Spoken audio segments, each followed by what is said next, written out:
Dit is het Polly.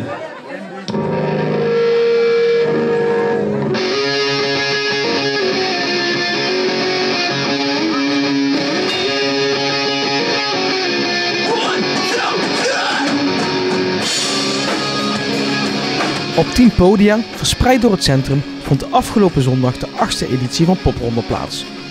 Al vanaf 2016 doet het muziekevenement Venray aan. Popronde is een rondreizend festival, bestaat dit jaar 30 jaar.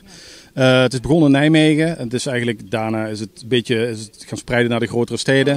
In 2016 is het uitgebreid naar de zondagen. Toen hebben ze Venray erbij gevraagd. Toen hebben ze mij gevraagd of ik het op mij wil nemen om het lokaal te regelen. En dat doe ik nu al 8 jaar, 9 jaar eigenlijk al. Het voordeel juist is, omdat Venray zo klein is, dat het vuurtje zich sneller en makkelijker gaat spreiden. En ik weet dat heel veel mensen al jaar, ik zie elk jaar dezelfde gezichten terugkomen, maar ook elk jaar weer nieuwe gezichten. Dus het praat zich wel rond. En ik hoef er gelukkig, vind ik zelf, niet zo heel veel reclame voor te maken, omdat de mensen doen het zelf. En dat is ook wel de kracht van de Popronde. Het is een festival voor het publiek. Niet alleen nieuwe namen kwamen naar Venray, maar ook oude bekenden, zoals Mees Vullens, keerden weer eventjes terug.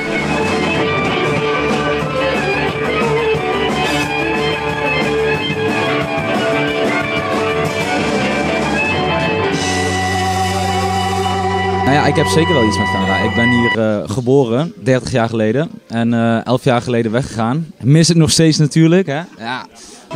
Hoop je dat er bekende mensen komen? Ja, ik weet dat er veel mensen van mijn familie zijn. Dus, maar misschien ook wel oude vrienden. Ik weet het niet zo goed. Wie weet. Ja. Is er veel animo voor jullie band? Ja, veel animo. Tot nu toe wel. We hebben best wel veel popronde shows. 25 keer zijn we geboekt tot nu toe. Deze popronde. En tot nu toe, alle shows hebben best wel ramvol gestaan. Dus hopelijk hier in Venray ook. Wat hebben jullie nog meer gedaan de afgelopen periode? Nou ja, het begon eigenlijk... dit jaar hadden wij nog geen boeker en nog geen management en nog geen label. Maar toen hebben wij Roadburn, best wel bekend festival hier in Nederland, hebben we 2 shows gedaan. En toen is eigenlijk alles losgebarsten. Toen kwam iedereen bij ons aan de deur in één keer. En toen moesten we mensen ook gaan afzeggen van nee, sorry, we hebben al te veel aanvragen. Dus dat was best wel bijzonder en ook best wel gek om dat in één keer allemaal mee te maken. Ja, zodoende. En deze zomer een aantal festivals gespeeld en dan nu Popronde. En dan begin volgend jaar, is nog niet officieel bevestigd, maar is wel bevestigd. Gaan we het voorprogramma van De Wolf doen. In januari doen we alle Nederlandse clubshows met hun. Ja. Daarnaast stonden ook Venray-naar Jesper Albers en de in Venray werkzame Jelske Wilmer op het uitgebreide programma.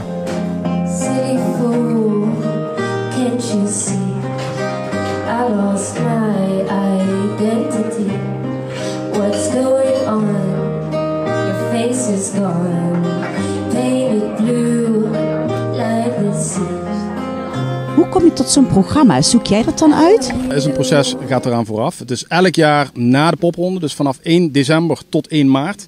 kunnen bands zich aanmelden uit heel Nederland. Soms ook uit België, maar er moet wel een Nederlandse klik zijn. Er moet wel niet compleet Belgisch. Die melden zich aan.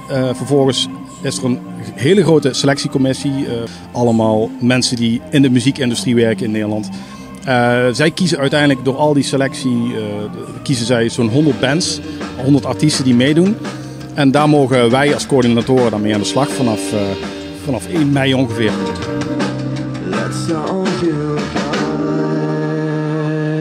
Dankjewel.